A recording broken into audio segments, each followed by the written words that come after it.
Hello friends, good morning to all of you. आज है सितंबर 3 और सितंबर 3 के top current affairs with map and general studies.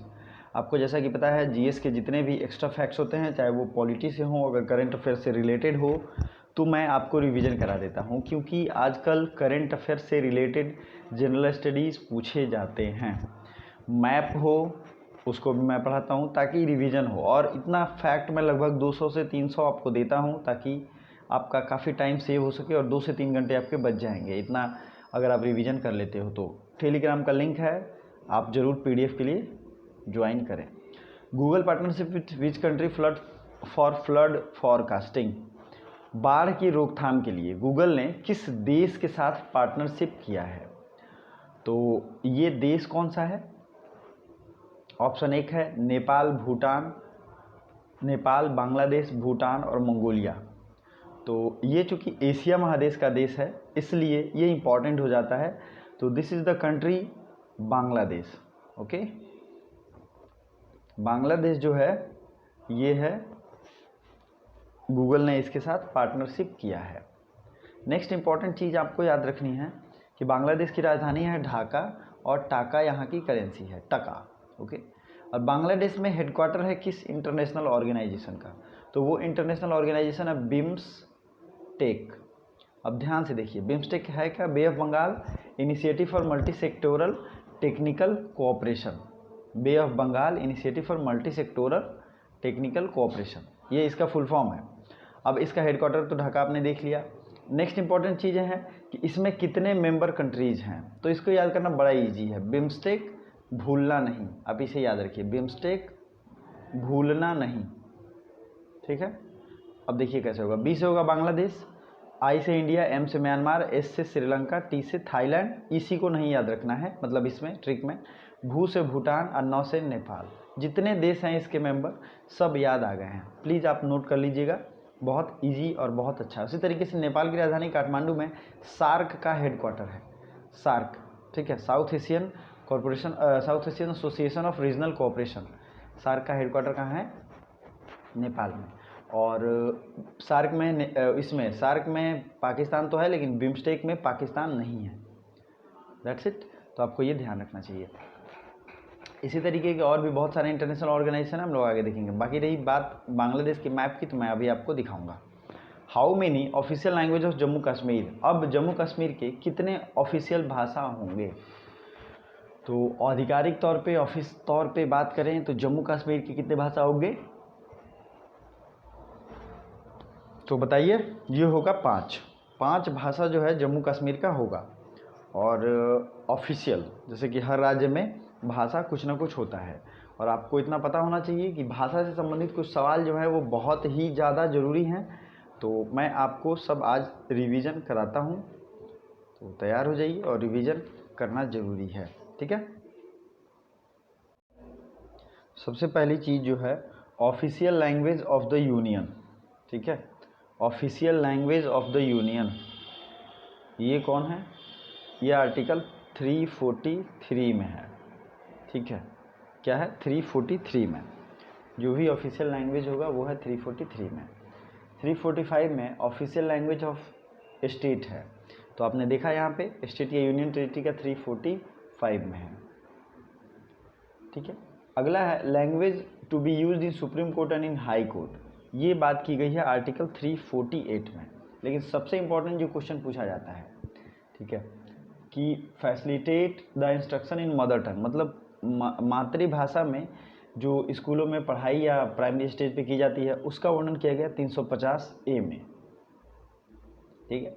350A में मातृभाषा का प्रबंध है। 350B में special officer for linguistic minorities, special officer क्या कब होगा? 350B में। वो स्पेशल ऑफिसर लिंग्विस्टिक, मतलब जो लिंग्विस्टिक माइनॉरिटी होगा उनके लिए होगा। नेक्स्ट आते हैं, उसके बाद 352 से 360 आपको पता ही है इमरजेंसी प्रोविज़न है। इमरजेंसी प्रोविज़न में क्या क्या होगा? 352 में हो जाएगा नेशनल इमरजेंसी, 356 में हो जाएगा प्रेसिडेंट रूल, और 360 में हो जाएगा फाइनेंशियल इमरजेंसी। तीनों चीज़ आपको ध्यान रखनी चाहिए। तो चलिए आगे बढ़ते हैं। वीडियो को आप लाइक भी कर सकते हैं। Which mission is launched for civil services capacity building. Civil services के कैपेसिटी बिल्डिंग के लिए एक मिशन लॉन्च किया गया है। मिशन का नाम क्या है? तो वो मिशन है कर्मयोगी। जो भी ऑफिशियल सेटअप में सिविल सर्विसेज के एम्प्लॉय हैं उनके लिए ये उनकी कैपेसिटी बिल्डिंग, उनकी क्षमताओं को बढ़ाया जाएगा, उन्हें बेहतर काम करने के दिशा निर्देश फिर से अच्छे तरीके से दिए जाएंगे। चलिए आगे बढ़ते हैं अगले क्वेश्चन की तरफ। हाल ही में दुनिया का सबसे बड़ा सोलर ट्री कहाँ स्थापित किया गया है? तो ये दुनिया का सबसे बड़ा सोलर ट्री कहाँ स्थापित किया गया है? ये स्थापित किया गया है पश्चिम बंगाल में। और मैंने पिछले दिनों बताया ही था कि पश्चिम बंगाल में संधाने ऐप लॉन्च हुआ है, मातृ समृष्टि योजना, मातृ समृष्टि योजना, स्नेहर पुरुष योजना, स्नेहर पुरुष योजना, प्रोचेष्टा योजना,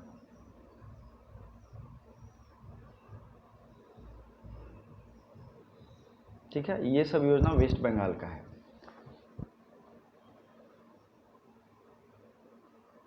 हाल ही में भारत का पहला खिलौना विनिर्माण क्लस्टर कहाँ स्थापित किया गया? फर्स्ट टॉय मैन्युफैक्चरिंग क्लस्टर, ये निर्माण कहाँ किया गया है? ये किया गया है कर्नाटक में। तो कर्नाटक की राजधानी कहाँ है? बेंगलोर। और बेंगलोर को भारत का सिलिकॉन वैली कहते हैं, ठीक है। बेंगलोर भारत का पहला ऑफिशियल लोगो लॉन्च करने वाला पहला शहर है।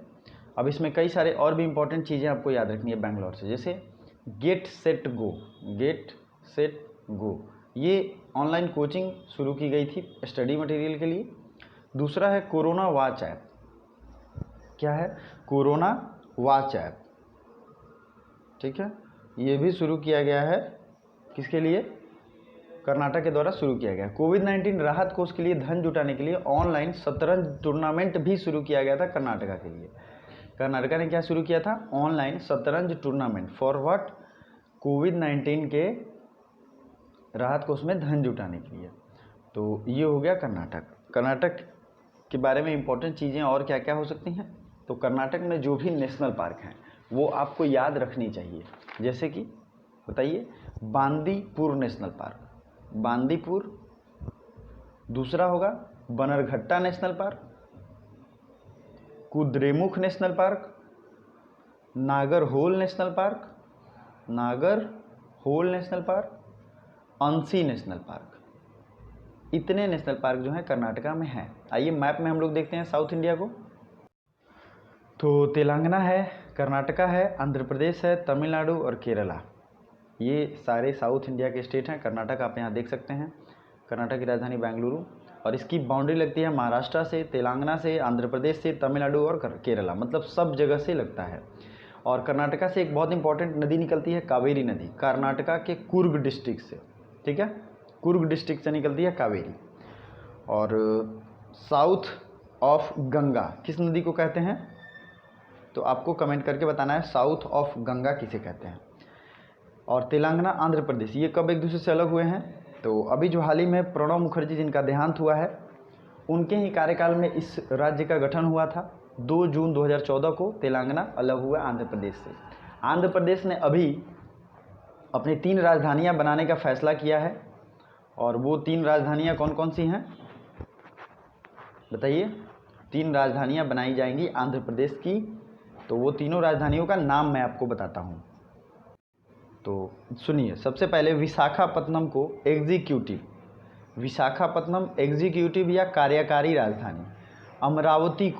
अमरावती को विधायी राजधानी, मतलब लेजिस्लेटिव अगर होगा तो ये कहाँ होगा?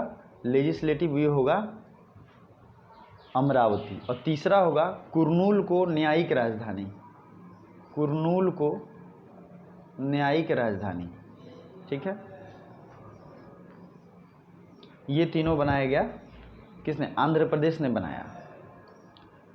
तो आपको ये चीज़ें याद रखनी है। आंध्र प्रदेश के बारे में और भी, आंध्र प्रदेश, तेलंगाना, कर्नाटका, इन सब के सीएम और गवर्नर आपको याद रखने चाहिए, अपडेटेड सीएम और गवर्नर तो जो भी हैं वो देखनी चाहिए। आंध्र प्रदेश में कौन कौन से नेशनल पार्क हैं? Papikonda national park, Rajiv Gandhi national park, Shri Venkateswara national park, 3 national park है। चलिए अब अपने क्वेश्चन पे लौटते हैं। हाल ही में प्रधानमंत्री नरेंद्र मोदी ने किस माह को पोषण माह के रूप में मनाए जाने की घोषणा की है? तो पोषण माह को मनाया जाता है सितंबर मंथ में, ये जरूर याद रखिएगा, कई क्वेश्चन में पूछा भी जाता है। और सितंबर मंथ बहुत ज़्यादा न्यूट्रिशन पे फोकस रहता है गवर्नमेंट सर्विसेज में, बच्चों के पोषण में, महिलाओं के पोषण पे।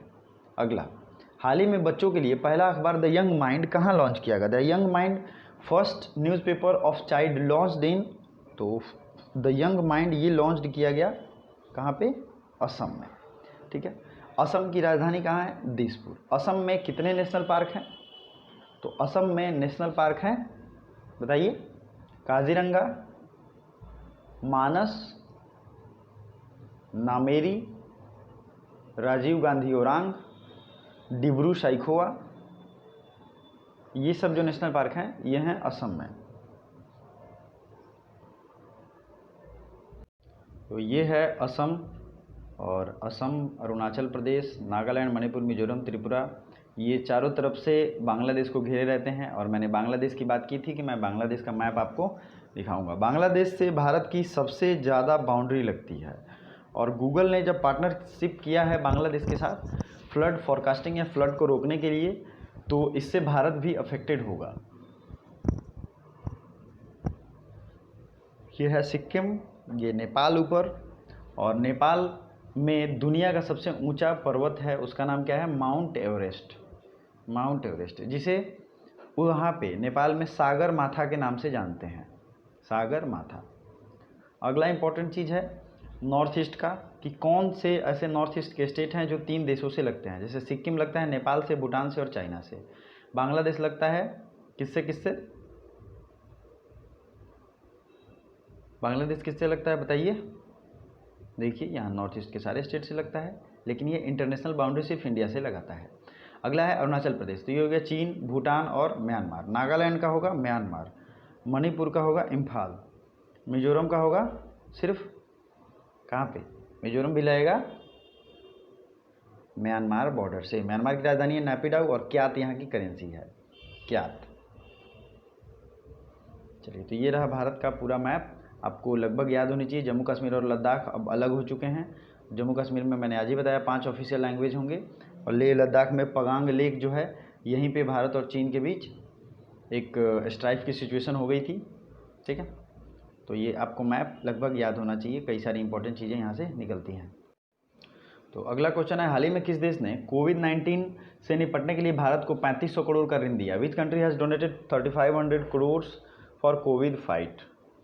तो ये दिया है जापान ने। ठीक है, किसने दिया है? जापान ने 3500 करोड़ रुपए दिए हैं कोविड-19 के फाइट के लिए।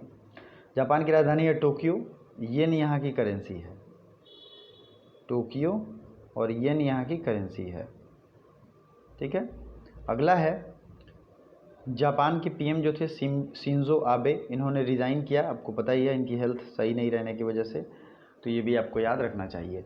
अब कोविड-19 से रिलेटेड जो भी क्वेश्चन है सबको एक बार रिवीजन कर लिया जाए। ये सबसे पहले चाइना के वुहान सिटी से निकला, लेकिन ताज्जुब की बात है कि वहीं पे बीजिंग है, बीजिंग में बहुत ज़्यादा अफेक्टेड नहीं किया, और पूरे दुनिया में लगभग फैल जाता है। और WHO ने इसका ऑफिशियल नेम दिया कोविड-19। ठीक है, नेक्स्ट आफ्टर इंडिया में भी अब लगभग 37-38 लाख इसके केस हो चुके हैं टोटल, और भी चीज़ें बढ़ रही हैं। अमेरिका भी इससे काफ़ी हद तक अफेक्टेड रहा है। बात करते हैं जापान की और एशिया की। जापान एक आइलैंड कंट्री है, और आपने मैप में देखा भी होगा, जापान के हिरोशिमा और नागासाकी पे 2 परमाणु बम के अटैक किए गए थे। तो ये है जापान, आपको यहाँ दिख रहा होगा, East China Sea, North Korea, South Korea, Sea of Okhotsk Russia के पास है, और बाकी सारे देशों को भी देख लेते हैं एक झलक में। ये है थाईलैंड। सबसे पहले साउथ ईस्ट एशिया को पहचानना सीखिए। ये जो है इलाका, ये साउथ ईस्ट एशिया है, साउथ में भी है, ईस्ट में भी है।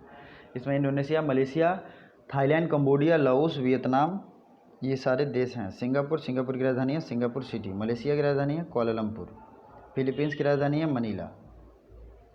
ठीक है, और थाईलैंड की राजधानी है बैंकॉक। कंबोडिया की राजधानी है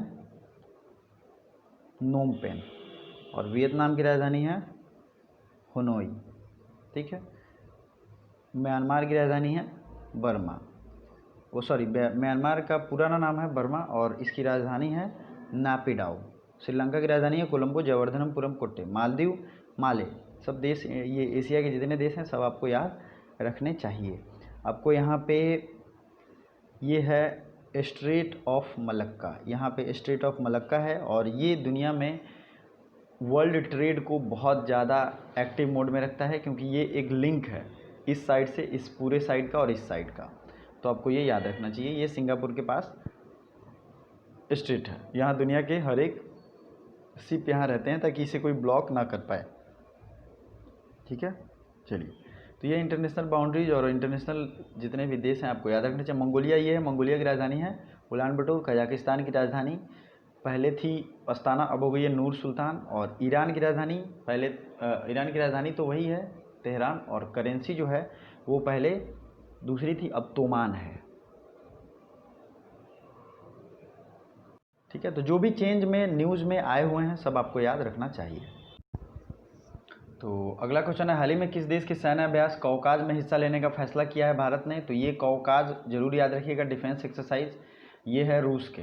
अब जैसे मैत्री एक्सरसाइज ये मनाया जाता है, सेलिब्रेशन नहीं, मतलब कि इंगेज होता है भारत और बांग्लादेश।